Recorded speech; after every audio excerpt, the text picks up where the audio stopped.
I introduced Mr. Gary Barlow to Hot 90s. Gary, how are you?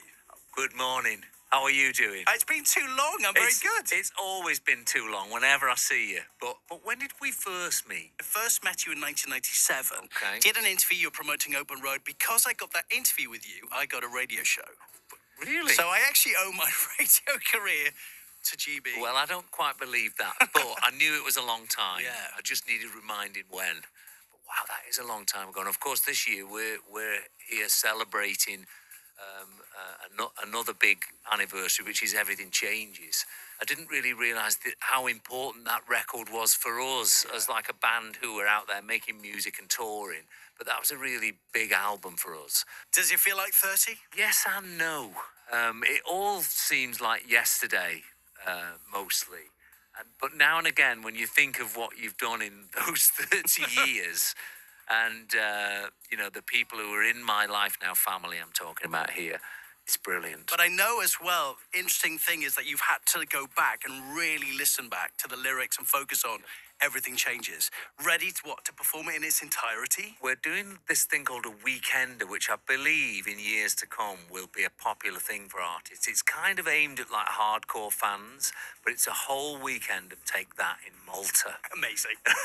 So Friday night's like DJs and Howard's doing a set, and then Saturday we are doing this gig where we play Everything Changes, the record beginning to end. I want to play the title track right now, if that's okay with you. Still happy memories with this song, with this video? This was the last song that was written for that album, and the reason it was written is because we got to the end of the album and we realised Robbie didn't have a song. He needed one. Yeah. And so I shot off to Sheffield with a friend of mine, Elliot Kennedy, and we sat there that night. And we thought we might get 4 or 5 songs deep before we found the one. Everything Changes just came from nowhere, and that was it. We got Robbie up the next day and he sang on it, and here we are listening to it 30 years on. And we get his biopic film very soon. Yep. Are you intrigued? Are you excited? Have you seen it yet? Or I'm probably more worried than anything else.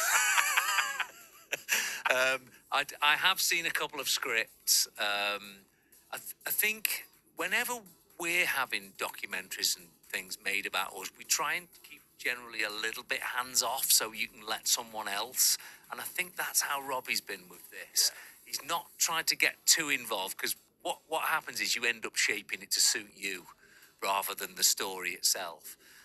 So I think we're all looking forward to it.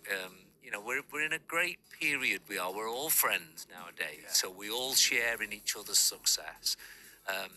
I think we're all intrigued to see what it's like, definitely. You posted on Instagram the other day, you were live, saying your diary is mapped out for the next, 2 to 3 years? The thing is with music, you've got to be sort of a bit of a planner, because, you can't, you can make a song today and it be out for Monday, but in the real world, these things need setting up.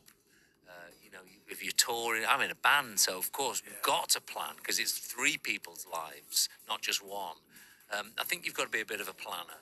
And pretty much the next few years are mapped out, which is lovely.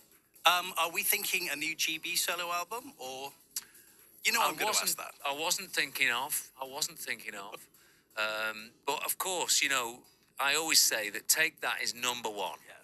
When the band want to do stuff, my whole diary gets cleared. Kids' birthdays go out the window, everything. But GB solo, I'm always up for gigs, or when the time is right, I'm always there. Obviously, there's been a lot of talk recently, and I'm very excited about this. This Netflix documentary. Yep. It's in the works. What can you tell me? Is it coming soon? We're a year in. Okay. Again, going back to when we were talking about Robbie's biopic earlier, we're trying to be as hands off as we can. What we're trying to do is make the ultimate Take That story, 2 parts, and we've seen some very old footage.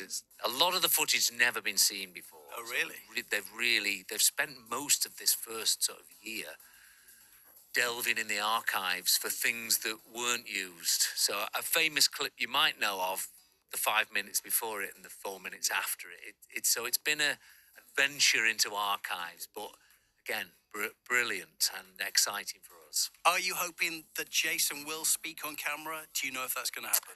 Well, I don't know if any of us are going to be speaking on camera. Oh. That is the first thing to say. So yeah, it's not dependent on modern day things happening. This is a story that's there.